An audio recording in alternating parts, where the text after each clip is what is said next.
اهلا بيكم احبائي وبصدر منشرح وان شاء الله اجابه وافيه من حضرتك نجيب يا شيخ اشرف.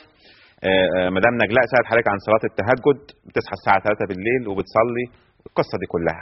هدمج السؤال ده مع سؤال ام ممدوح عن صلاه التراويح.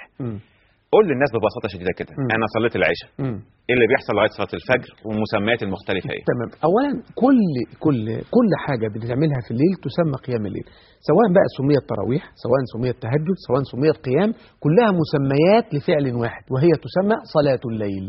كلها دي بتسمى صلاة الليل. لكن يخلف رمضان عن غير رمضان؟ لا، لا هو طبعا في رمضان بس مؤكد عليه النبي عليه الصلاة والسلام قال من قام رمضان إيمانا واحتسابا غفر له ما تقدم من ذنبه. فالقيام في رمضان له ميزة مؤكدة عنه في غير رمضان. لكن أنا قمت بالليل صليت ركعتين، هي كلها زي بعضها. لا مش التراويح دي خصيصة رمضان، أنا بسأل يعني. ما أنا هقول لحضرتك التراويح سميت تراويح ليه؟ عشان التراويح ما بين كل ركعتين كان الإمام بيقعد الناس تشرب أو تعمل فسموا تراويح. لا، عايز أقول حاجة ثانية يعني عددهم متحدد، لكن انا في غير رمضان اصلي زي ما اصلي ركعتين وخلصت انا صليت ولا ايه؟ انا بسال. وفي رمضان كذلك ايضا العدد ليس محددا، يمكنك ان تصلي في البخاري حديث سيدة عائشه ما زاد رسول الله صلى الله عليه وسلم في رمضان ولا في غيره على 11 ركعه اللي هم ال8 وال3 الوتر. النبي عليه الصلاه والسلام ما زودش عنه، مره تقول 12 ومره تقول 11 ومره تقول 13 عشان خاطر ساعات كان بيصلي ركعتين سنه العشاء. طيب. فهي يبقى رتب لنا بعد العشاء بقى، انا بصلي بعد العشاء. احنا كالمعتاد في رمضان عندنا في مصر احنا بعد صلاه العشاء بنروح نصلي التراويح 8 ركعات ونصلي الشفع والوتر كده الموضوع خلاص. بينصرف الناس في العشر الاواخر من رمضان الى البيت عشان خاطر يناموا ساعه او ساعتين ويرجعوا تاني يصلوا صلاه تانيه اللي هي قيام الليل، بيسموها التهجد عندنا، عشان خاطر كانهم يتواصلون بالصلاه حتى صلاه الفجر، كانهم طول الليل بيصلوا.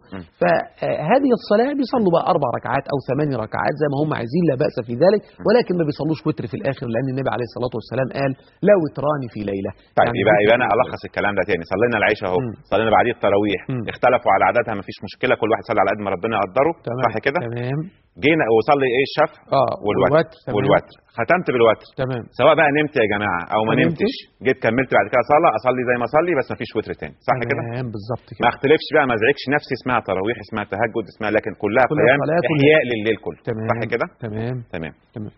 بالنسبه بقى للاخت اللي هي سالت بتقوم الساعه 3 عشان هو ده المناسب ليه، لا باس فيه ان شاء الله. حتى لو قامت قبل الفجر بنص ساعه او ثلث ساعه قدرت تاكل لقمه في 10 دقائق وقعدت تصلي ركعتين، هم الركعتين دول تهجد. طيب سؤال ثاني برضه اتسالته.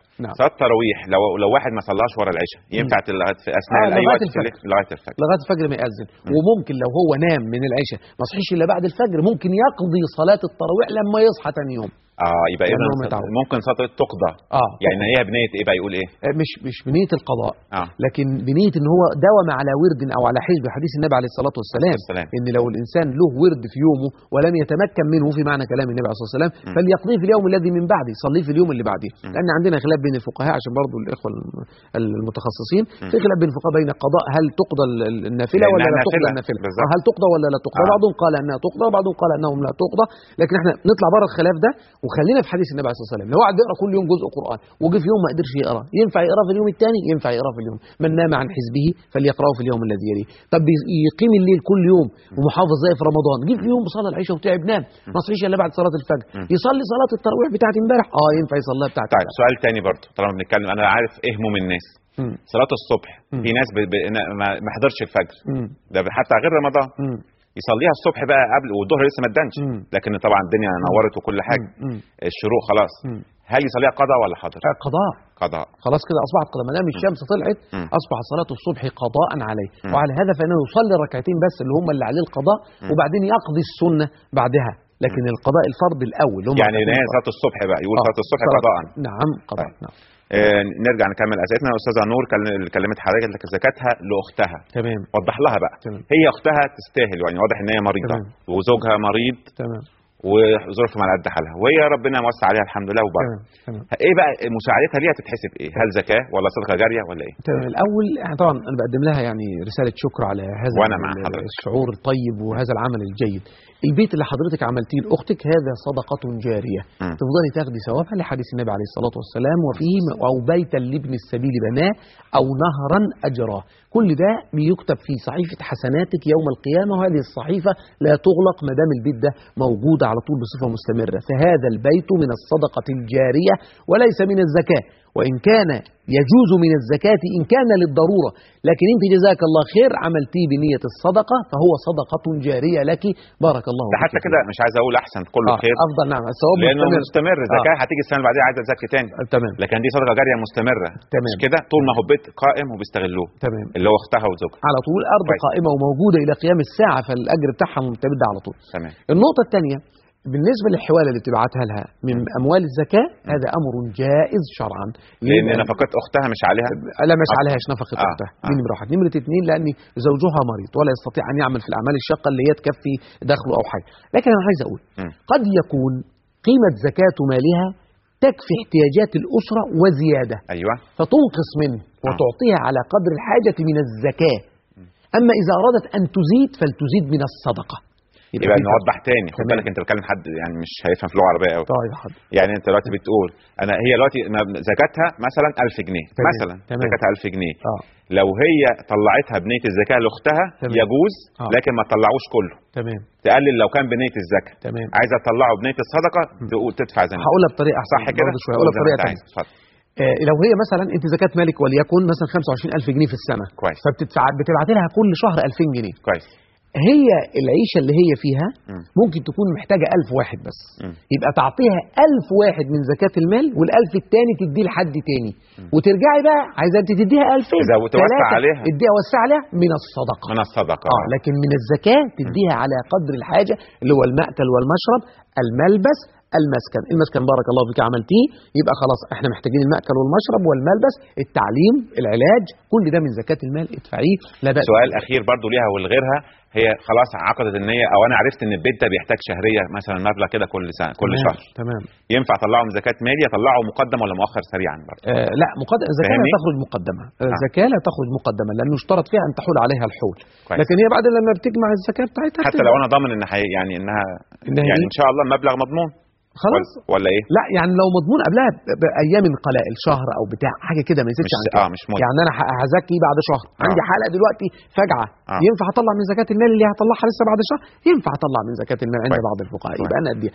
لكن هي خلاص ما دام مرتبه على اختها هذا الكلام وهذه الزكاه وماشيه وفاتحه بيت بهذه الكيفيه، يعني ينفع اقسط زكاتي كشهريات لله. ايوه، هو الاصل في الزكاه كده.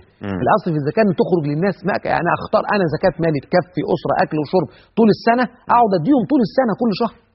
بس اكون خرجتها من فلوسي من الاول عشان ابقى جنبت فلوسي بالظبط، وحطيتها في ظرف وكتبت تعليم المال ده خاص بفلان وهو زكاه المال عشان لو مت ولا حاجه كذا. تمام، يبقى هذا ليس منه. ام ممدوح بتسال حضرتك على انه حلفت على البيت ده مش بيت اخوها، مش داخلاه، غضبت كده، جت بعد كده دخلت في فرح.